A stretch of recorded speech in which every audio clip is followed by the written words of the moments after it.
Isn't that incredible? Such a beautiful film. We're going to bring out the director, Titus Kaphar, and I just want to introduce his friend who's going to be in dialogue with him. Tarell Alvin McCraney is the artistic director of the Geffen Playhouse. He's an award-winning writer, producer, and educator, best known for his acclaimed trilogy, The Brother-Sister Plays. And his script, In Moonlight Black Boys Look Blue, is the basis for the Oscar-winning film Moonlight, directed by Barry Jenkins, for which McCraney and Jenkins also won a Best Adapted Screenplay Oscar, one of my favorite films of all time. So please join me in welcoming Titus Kaphar and Tarell Alvin McCraney.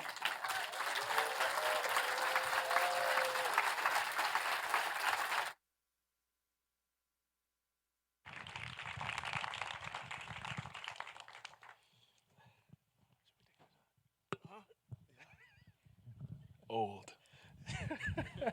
Just old. How are you all? Thank you all so much for being here. I want to thank Titus for being here for this conversation. How are you feeling? I mean, sometimes when we do these screenings before we have a conversation, we just let everybody breathe for a moment. We just went through some things together, and sometimes it feels a little bit heavy to kind of just like jump in. So if you don't mind, maybe we'll just take a couple of deep breaths together before we jump into this. Okay. All right. So we're going to take it in, and then we're going to hold it for just 4 counts, and then we're going to let it out. We're going to do that 2 times, okay? All right.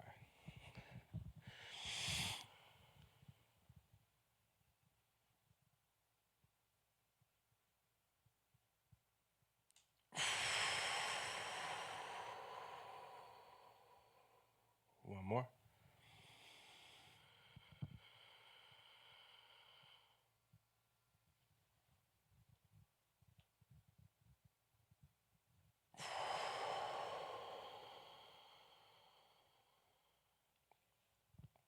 So that helps me. I hope it helps you. I hope it helps you too. Man, I feel blessed. I don't know how else to say it. You know, because you've been on this journey with me since the very beginning. I didn't know what to expect. I make paintings, and I took this on because it felt like the right time to have a conversation with my boys, and so none of this was really expected. But I feel really moved by audiences' responses to the film, and that feels encouraging. This isn't your first film, right? This isn't your first foray into motion picture, but it is the first narrative. Can you talk about, I mean, you all may know the journey towards painter, mixed media artist. Can you talk about the journey towards motion picture making the first time, and then the deeper endeavor into going into narrative, such a personal narrative? So the was this not close enough? Yeah, Okay. like this. Thank you. Is Yeah, better? sorry, got you. My bad. So the first were docs, and they were docs very much about me, which meant people were following me with cameras. And it was another situation where I wasn't that interested in doing it. And seriously, the producers came to me and they said, "We want to do a documentary about you." And I said, "Nah, I'm good with that." And then they called back again and they said, "Here's why." And I was listening to them, and kind of as a way to push them back, I said, "Okay, if you want to do this, then I get to direct it." And they said, "Great, because we were going to ask you that." I was like, "Damn." Should have led with that. I said, yeah. So it was a really different kind of thing. It wasn't directing people in the same way. You know, I've never worked with actors before. This was the first time I worked with actors before, or the rest of the crew. And I'm a painter. I can do what I do by myself. I can wake up in the morning, grab a brush and canvas, and just do what I do. Film is not that. Film is a necessarily communal venture, and yeah, see that's good. It doesn't say it. It doesn't say a film by Titus Kaphar. It always makes me really uncomfortable when I see that, because there are hundreds of people who worked on this project, and it would not be what it is if it wasn't for every single one of them. So, a couple of them are actually in the room today. So, thank you for that.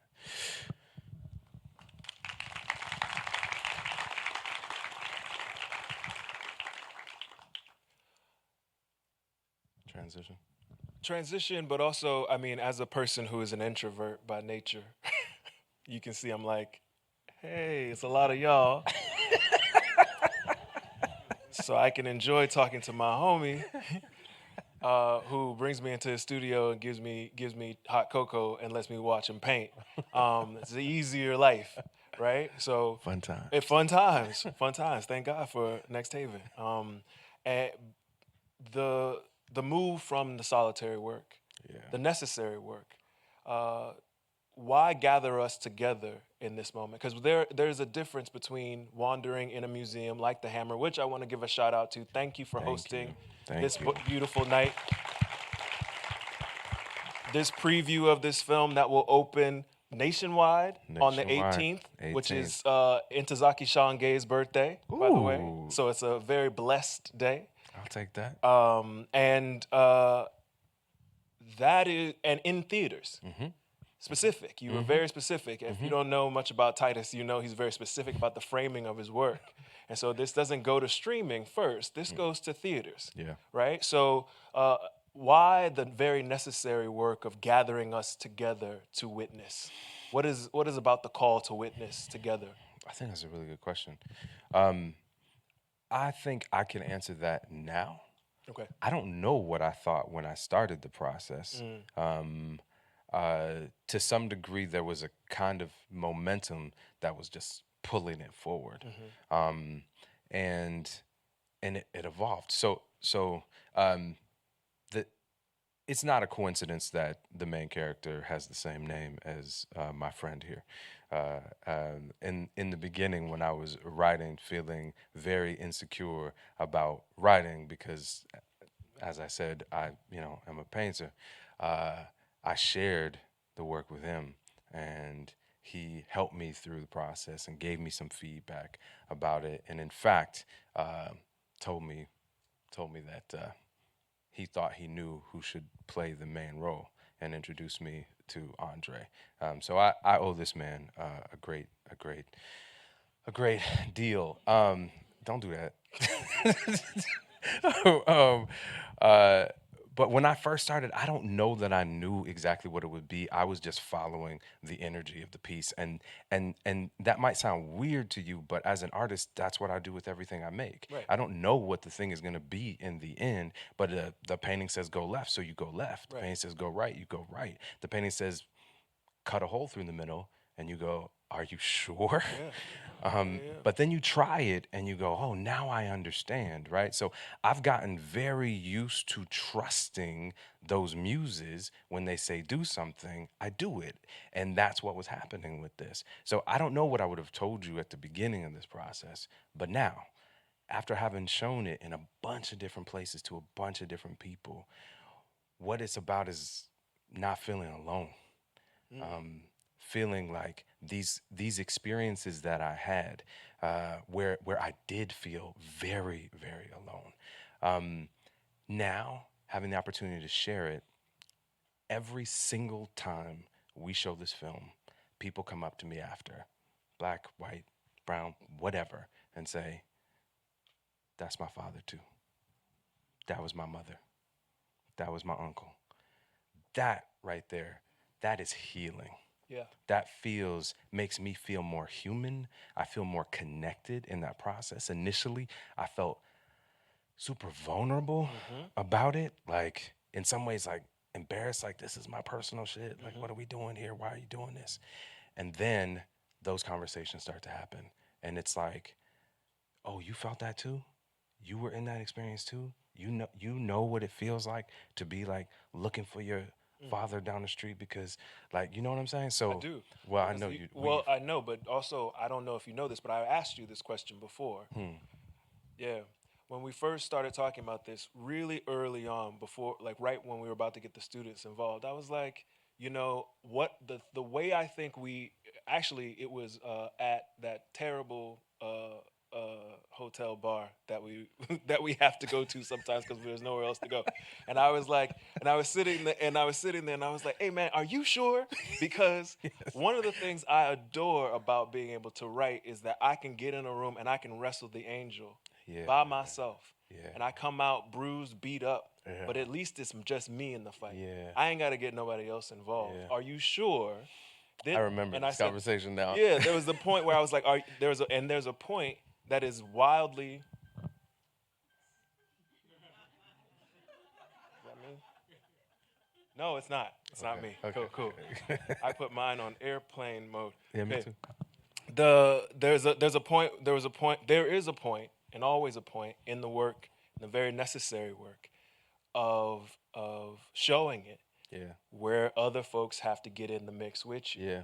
And it's wildly vulnerable. And I said to you, like, yo, I know it's a lot, and I know.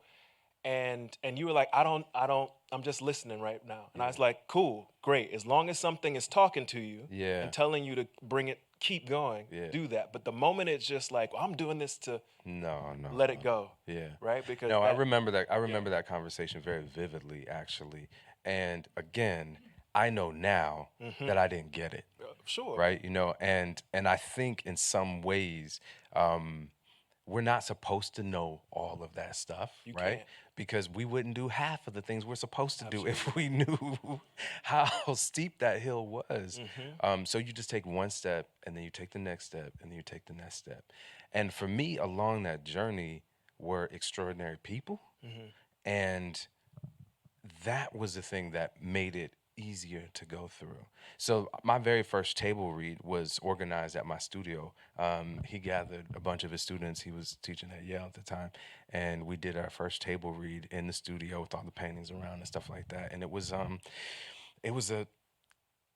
powerful experience. It was the first time I had ever heard my words in someone else's mouth.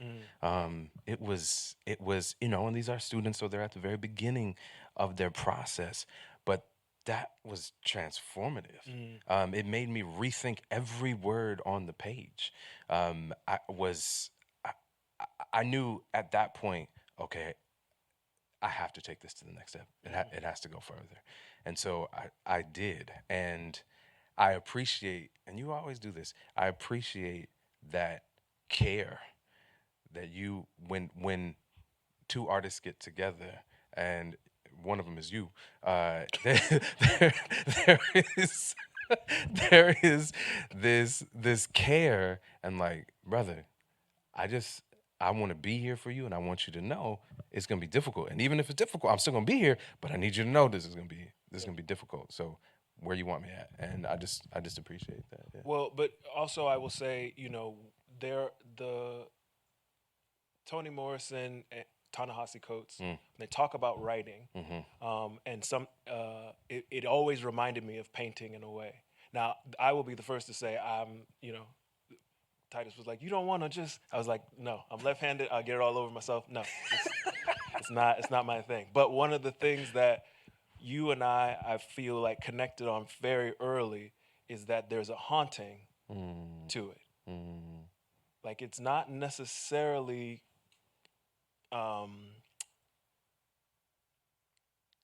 sweet. Not always, no.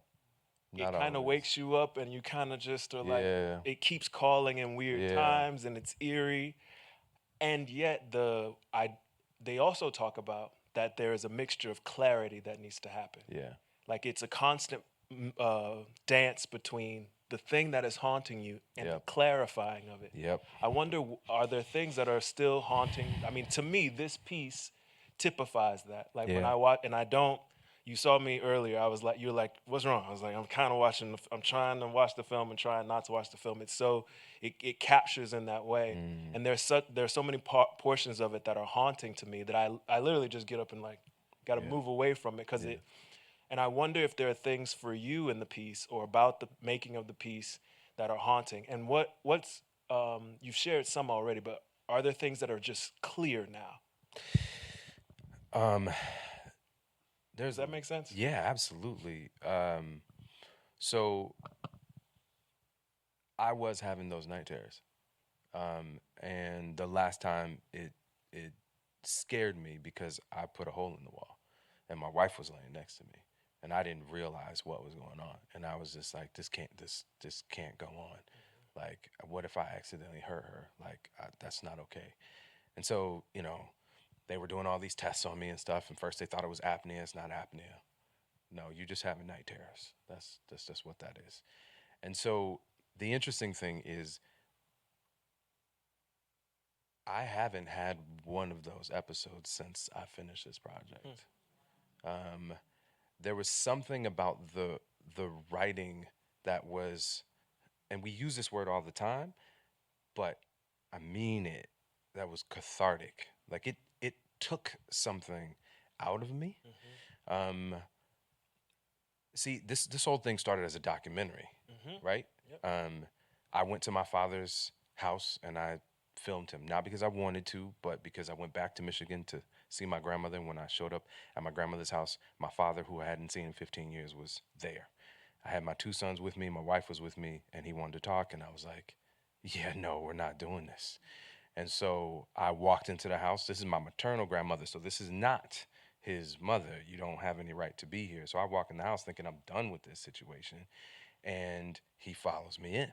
And I'm angry because you don't need to be in my grandmother's house. The last time I talked to you, I told you I didn't need to see you anymore. You can just go. But at that point, my grandmother said, baby, you need to talk to him. And as I always say, I don't know what your relationship is with your grandmother, but my grandmother, when she tells you something, you listen, period. It's not a conversation. It's not a dialogue. You do what grandma says do. And so I'm sitting there trying to be polite, thinking of a way to do what my grandmother wants me to do. And I have a camera on my shoulder because I'm going to take a photograph of my grandmother for a drawing and painting I'm making of her. And so I say to my father, I was like, okay, if you want to talk, cool. Let me film you because there's a lot that you have to account for. And that was just supposed to be so he would say no. And he said, yes, be at my house in 15 minutes. It's like, dude, fail. So When? Yeah. so I went to his house, and the scene in the basement is very much like what happened. And I was torn. I was really torn because I didn't want to be there. And every time he said something, he was filling in the gaps of things I didn't understand. So I didn't want to be there and wanted to be there at the same time. So then you start writing, and you're using all of those experiences. But when you write, if you're honest and you're writing a character, you have to ask, what is that character's motivation? As a young man, I never asked that about my father. I'm a kid. All I know is I'm not being treated right. But if I'm writing this character, which I did, I had to say, why is this man doing these things? What is his motivation? That is the thing that changed me. The process of writing this film made me realize my father is not the villain of my narrative. If you had asked me that as a young man, I would have been very clear to you. Absolutely. That man destroyed my life. Absolutely. And that is not the truth. And so it wasn't until I had to put it into a character, put it down on the page, that became real for me. And I hope that when people watch this film, they don't see a villain. I know that we like this idea of heroes and villains, but writing this made me realize there are very few villains. There are very few villains. The people that we think are villains are doing what they think is right. Even though we believe it's wrong, they're trying to do what they think is right. And so in order to write an honest character, you have to delve into that. And I'd never done that for my father before. Yeah. There. Absolutely. The way in which you find reconciliation in this film, and we will open up for some questions, but I do want to say one of the things that I really, really walk away grappling with, thinking about, chewing on about this film, and I wonder if you all have things you're thinking about. I'd love for you to put those to the forefront of your mind. But one of the things I keep walking away from is that, as a Libra, I think of things as balance. I think of things as like there is a scale, and I'm always trying to find, there's beauty in balance to me. There's beauty in symmetry, right? And there's something really radical in the way in which even the paintings, there is not a neat finish. There is no, even the paintings within the film or the paintings that came out of like there is no sort of like neat, subtle, easy answer to it. And I think that feels so much like true reconciliation, right? Which is that we cannot undo what has happened. It happened. Yeah. And yet, in order to go forward, we must find some. Absolutely. I mean, I want to be clear about something. I think language is important, and I think we believe that forgiveness and reconciliation are the same thing, and they're not. Right. Those are not synonyms. You can have forgiveness without reconciling. This story, this is not really a story about the kind of like, forgive and forget, right? It's not that. I think that's damaging personally. I think we ask victims to pretend like their wounds don't exist in order to protect the perpetrator, and that doesn't seem right to me. And so I'm not advocating the idea of forgiveness that pushes people back into dangerous situations. I watched my mother go through that a lot. I watched my grandmother go through that. I watched them be harmed by people who were supposed to be on their side protecting them because of their willingness to forgive again and again, 7 times 70, again and again. How many of you know that reference, 7 times 70? Those are the church people. But it's this concept. How many times do you forgive your brother in a day? The idea is just you keep doing it. But what happens when you keep forgiving to the point where it's putting you in danger? At what point do you say, no, I can't do this anymore? So the kind of forgiveness that I'm like talking about in this film, the kind of forgiveness that says, I'm not carrying this burden anymore. That debt that you owe me because of the harm that was done, you don't owe me that anymore. I'm leaving it here. Well, and I'm moving. That is actually what, if you want to get churchy about it, that is actually what Jesus says, which is like, render unto Caesar what is Caesar's. Right? If there's a debt you have that belongs to someone else, give it to them. That is the true forbearance, forgiveness. It's not to forget that it's Caesar's. No, it's his coin, but you render unto him what is his. And so that you don't have it on you no more. Yeah. So you don't have to worry about it jangling in your pocket. Yeah. Because it's true. The pain and suffering that one endures, it is written on the heart. Yes. And there are so few ways to undo that writing. Yes. So to pretend like it's not there makes a person, has all kinds of ramifications. But if there is a way to let go of the connectivity, because and I promise I'm going to open up for questions. I promise. One of the things that is so powerful, that if we're going to keep on our religiosity, that the Buddha talks about, is that whatever you try to let go in violence, you actually hold on to. You can't push something away. You can't punch it away. The moment you go like this and let it go, then you can be severed from it, right? And so there's a moment where he realizes it. We're not necessarily saying it, and that's one of the wonderful things about motion picture. We see him struggle and fight against it, and then he goes, actually, I'll give you something. Well, that's one of the things that's amazing about Andre Holland. Yeah. He's a special actor. I mean, you can see all of that in him. Yeah. There are so many moments in the film where it's just like, let's just check in and see what Andre is. Put the camera on Dre. Yeah, he doesn't have to say a word. Yeah, I'm not gonna. There were so many times that Barry has said, "Just put the camera on Dre." Yeah. You can't go wrong. Just put the camera on Dre. Yeah. His eyes are literally portraits. And you can see every emotion, even the slightest change from one space to another. Yeah. How was that working with live It was like, actors? Because you've worked with characters. Yes. You work with character a lot in your work. Yeah. But here they're animated people and embodied with human They talk beings. back. They talk back and have their own ideas. So, I mean, for me, the way I make decisions in the studio is the way that I made decisions on the set. I wasn't a different person. The lens that I look through is one of a painter. So, for example, Lachlan and I were working on like setting up a shot, and he'll move the camera there, and I'll look through the lens. How do I know it's the right spot? I ask myself the question, would I paint that? No, I wouldn't. Okay, so we got to move the camera again. There, I would paint that. Okay, let's go. This is good. Okay. Yeah. And so that was when Lachlan and I started working together. I mean, first of all, he is also, I just got great people, man. Yeah. I got really great people.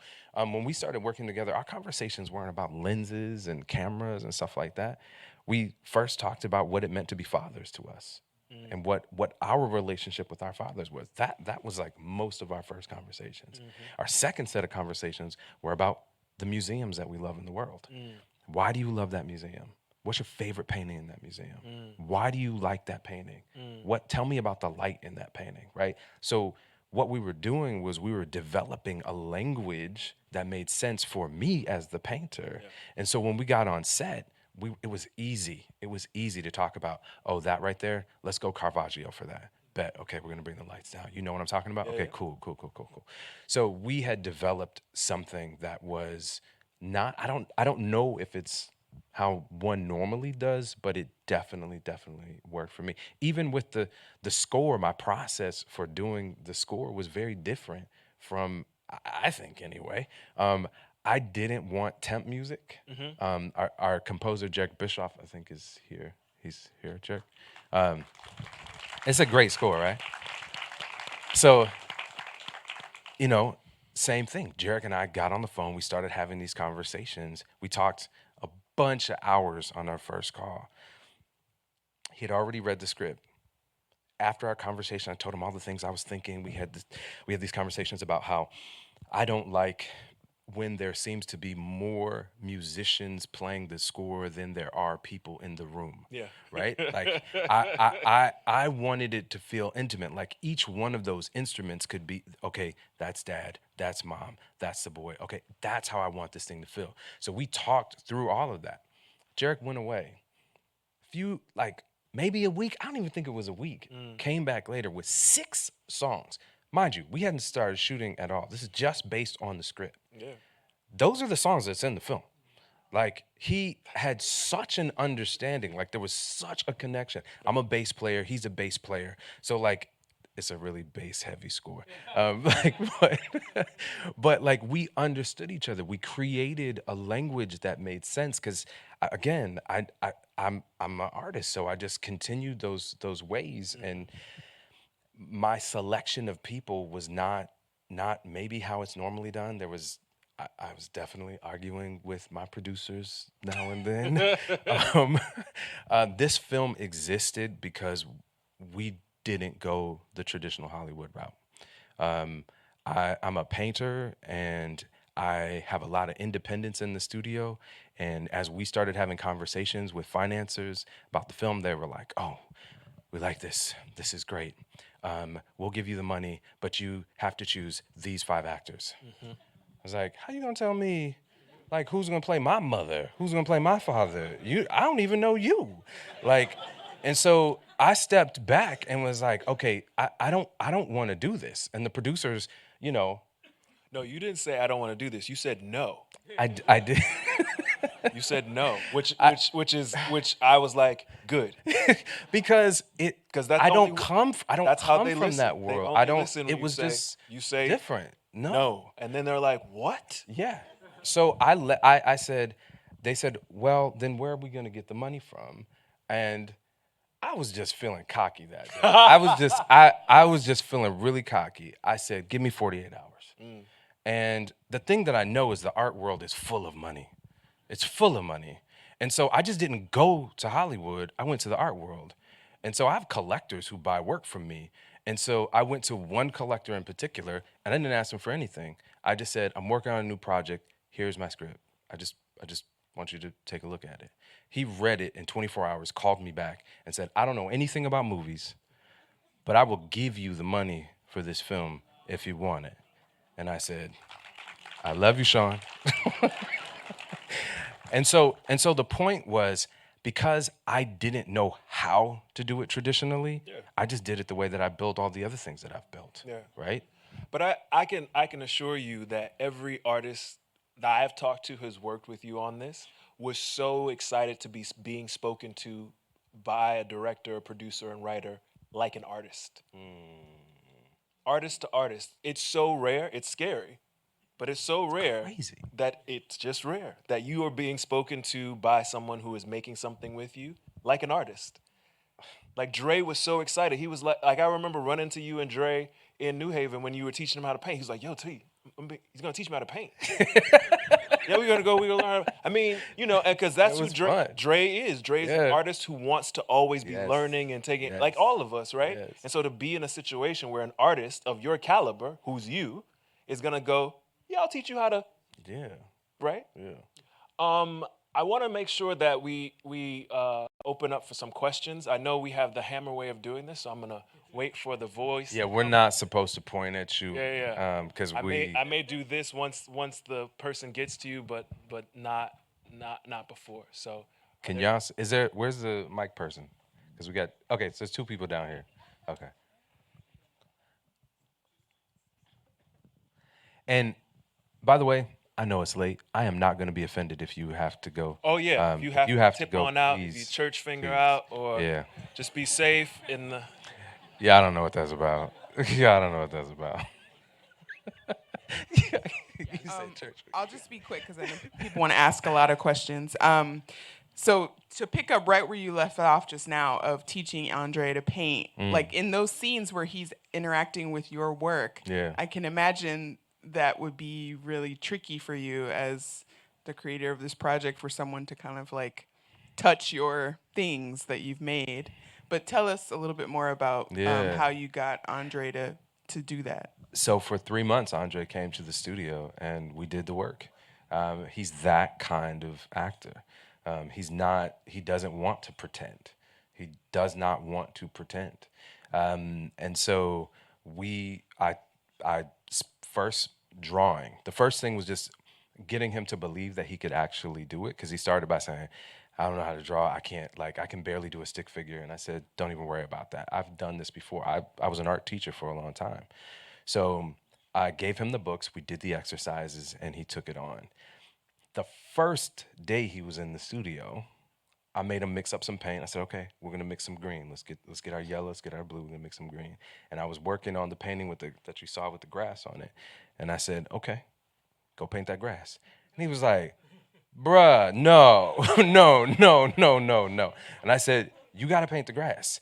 And he goes, Titus, man, come on. Like, I just got here. I said, go paint the grass. And so he started just like putting marks. And I said, loosen up a little bit. Stop holding it like it's a knife. It's not a knife. It's not a knife. And so like I said, balance the brush. And so he starts making marks. And I said, now I want to show you something.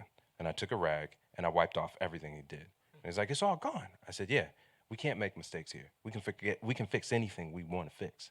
So you got to be bold. Just like make that mark, believe in that mark. And then that's when it became this really interesting dialogue, because it was like, as an actor, I have to do this already. This, you have to walk into this thing. You have to believe this thing. You're not playing at it. This is for real. I'm not pretending to feel something. I am feeling this thing. So once he made that connection between the process of painting itself and his own practice as an actor, I mean, we were to the races. It was easy. Everything was easy after that. So that was a convoluted way of saying, nah, man, I trusted him. By the time we got to that point, I trusted him to put marks on the canvas. What I will say is the hardest day of shooting was when we shot the whitewash thing, because it was, we would start, I'd say action, Andre would start making the white marks. He'd get it to a certain point. I'd say cut, throw on my coveralls, run over there, fix the painting, do what I need to do, take off my coveralls, come back, action. Andre goes in, he does his mark, cut, put on my coveralls, run over there, do the thing. And like, it was, so when I say I was never not a painter on set, I mean, I'm serious. I was never not a painter. I was literally painting and directing at the same time. So it was fun. Thank you so much for this conversation and for everyone who created a film that evokes so much emotion that we need to feel. I had a kind of specific detail question. I think on the childhood home, there was a number like 383, and then in the hospital, the mother's meter had 38. Is 3 and 8 like a specific thing, or is it just a coincidence? It definitely was not a coincidence, but I didn't notice that. That's amazing. No, those I don't numbers mean a believe lot in to me. coincidences like that. No, I didn't do that. I definitely did not do that. Interestingly enough, the mother's house was not the house that we were supposed to be shooting at. I was being shown these houses, and from the script, it was clear that Joyce was poor. But the houses that I was being shown as we were going, doing scouting, were dirty. And I was realizing that somebody believes that poor means dirty.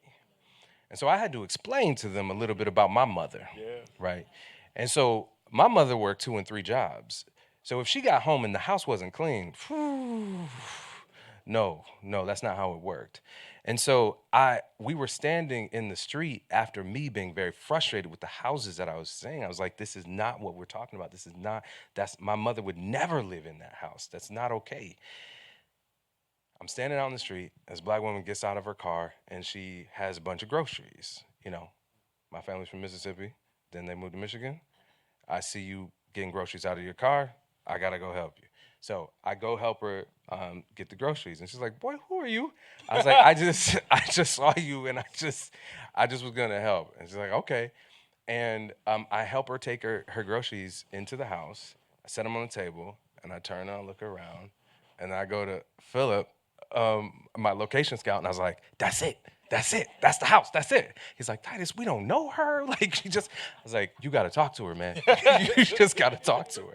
And that's the house that we ended up using. That was not even supposed to be the place. We changed nothing in that house. The furniture, the color, none of it. None of it. We walked in and I was like, my mother would live in this house right here. And that was it. And we were done.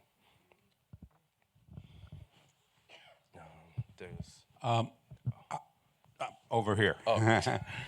I was very moved and very powerfully connected with the dynamics of the father-son relationship and the ultimate understanding you achieved and the type of forgiveness you gave. The thing that still sticks in my mind that I didn't get resolution in my mind, and I would like your commenting on it, was, were you able to achieve that with your mother when you say to her, "Why did you leave me alone with him?" That never seemed to get to the same place. Yeah.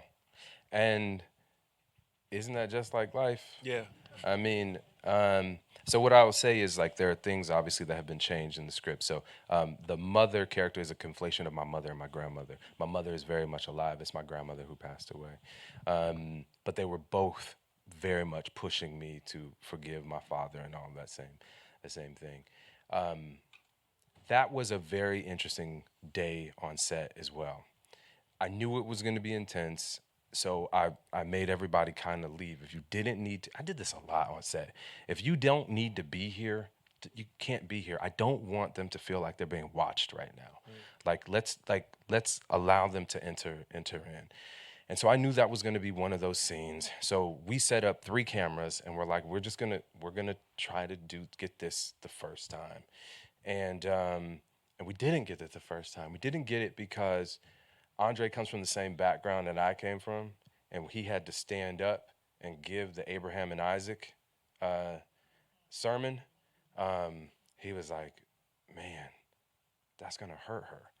That's going to hurt her. And I said, okay, let's talk about that. Let's talk about that. Why would he be doing this? What is going on for him? And we got to this idea that he needs to shake her by the shoulder. She is not understanding this thing that he needs her to understand. Okay, so we get to this moment. He finally steps up. He does it. And they're there. Ingenue and Andre are locked in. And I'm just standing there watching this extraordinary thing happen before my eyes. And Andre gets to the end, and he says, why did you leave me alone with him? That was in the script. I wrote those words. He said it again. Why did you leave me alone with him? Also, 2 times, it's in the script. Then, in the moment, Andre says, this is not in the script. You knew what he was doing. Ingenue just broke. She just broke. And I'm sitting and I'm on the side, and my producers are off on the other side, and I'm like, something's wrong. She's not okay. She's not okay. And I'm about to yell cut, and Derek Cianfran says, Titus, let her work, let her work. I was like, I don't know. Something's not right. And she finally goes, Titus, cut, please, just cut. I said, okay. I run over to her, and I said, what's going on? She walked off, we're walking away, and she said, he asked the question that I never got to ask. And it just took me to some place I couldn't get out of. So I say that to say, like, that is the amazing thing about working with extraordinary actors, right? When they're there, when they're in it, they are going to bring more to the text than you could ever possibly imagine. You just have to trust them enough to let them do that. Yeah. That was the best piece of advice that Derek ever gave me. Like, Derek Cianfrance, my producer on this film, Stephanie, Elaine, Bray, amazing. Derek said to me, in casting, choose people you trust. Choose people you trust. Make them feel safe and get out of the way. Let them do what they do. That was my mantra on this project. And it blessed me every single time. Yeah. Every single time. And so you get moments like that. They were in that together. They manifest that. Yeah.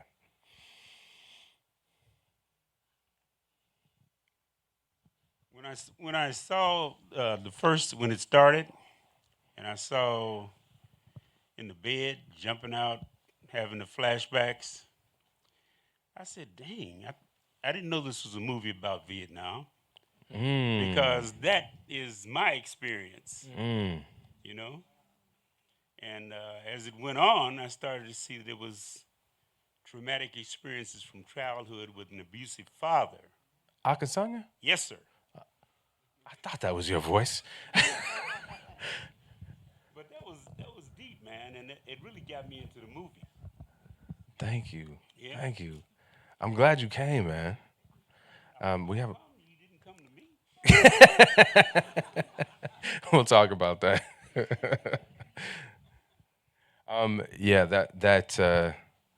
Andre and I talked a lot about what that was going to be like. We didn't want it just to be violence. We didn't want it to be aggressive. I hope you noticed that. Like, the way that even the domestic violence happens in the film is purposely not showing any of that. I've seen enough of that in my life. I don't need to put that in your head either.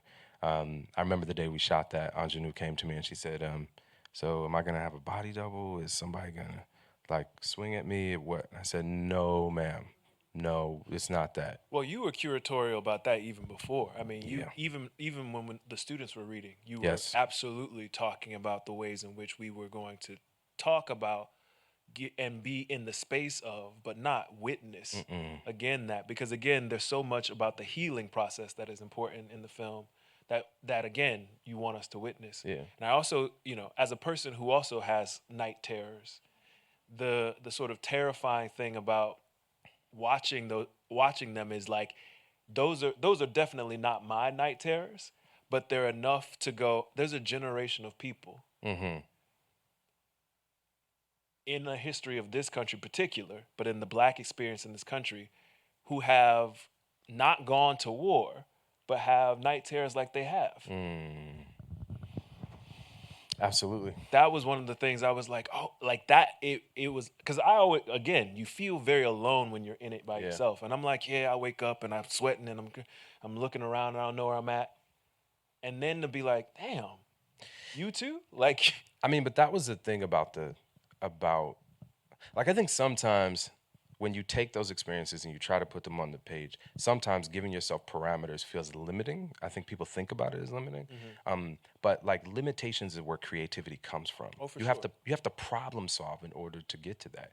So I knew I didn't want to show that kind of, violence against women in the film. I knew, and I didn't want to show any drug use. I hope you noticed that there was actually no drug use in the film either. So what I wrote on the page was, the mother and father stand in front of each other, staring each other in the eye while they're hearing their son recount each blow. And so that was what was happening on set. I brought a speaker into the space, and young Tarell, Ian Foreman, reads this. He hit her here, he hit her there, she scratched him, and I say, stay with each other. And so there's a moment in that where John doesn't want to be there anymore. And she pulls him back and says, no, you have to hear this. You have to listen to this. And there's this thing that happens where you can see, even in this struggle, that there's still this love for one another. And they're trying to figure it out. And then John really breaks. And it just made for an abstraction that was more, in my mind, more articulate than the literal. for sure. For sure. Hey, Titus. Yeah. I can't see it. I just see lights. It's Daniel. Hey. How you doing? What's First of all, up? welcome back, and beautiful film. It's an honor to get to see It's this. another great artist here. Right now. I guess there was a time in the studio a while back, something I hung on to for a while, when I asked you what your last name meant. And around that time, I watched you make a leap and bridge many significant things in such a difficult time, right? There's something about the Bible in here as well, where it takes me to that metaphor that, most African Americans or Black folk, we heard where they say, you want to hide something from us, put it in a book. And with this film, you alter that in a way, and you want to show us something, put it in a movie, right? And so I feel like that was one of the greatest gestures I've seen you do, right? And so I guess my question is, to the beginning about your name, do you feel that memories can be boxed? And with that being said, is all forgiven? No, it's not all forgiven. No, it's not all forgiven. By the way, I started a not-for-profit called Next Haven that helps to advance the careers of young Black and brown people. And I'm seeing another Next Haven fellow in the audience. And Daniel and Kentora are Next Haven fellows that are here. So Daniel actually knows my work really well. So what you just said is huge to me. I'm honored by that. No, it all doesn't get boxed away. And no, everything can't be forgiven. And that is between you and your creator. And you've got to go through it. The idea of pushing somebody into forgiveness just doesn't make sense to me at all. It has to be right for them. When my wife and I got married, because we didn't feel that particular connection to our families of origin, because of all the struggle, we chose a name, and the name we chose was Kaphar. and that name means reconciliation, atonement. And so we chose that because we wanted that to be the mission of our family, of the next generation of our children. Yeah. Thank you for calling that out. Well, I just want to say thank y'all so much for joining us. Thank you, Titus, for sharing this incredible film. Thank you for... Thank you. Thank you. For those of you whose phones aren't on airplane mode, please find QR codes and just share. Exhibiting Forgiveness opens October 18th in theaters across the city here, but across the nation. And so we really want to thank you, and we really want you to tell a friend, because that's the way we see film. One last thing. Oh, yes. No, two last things. First, as he said, share. Hashtag Exhibiting Forgiveness film, at Exhibiting Forgiveness, all of that stuff. But all of the paintings for this are on view at Gagosian Gallery up until November 2nd. So it's cool to have the experience of seeing the film and then actually seeing the artwork too. So go check that out. Thank you, Hammer. Cookies and coffee outside in the lobby.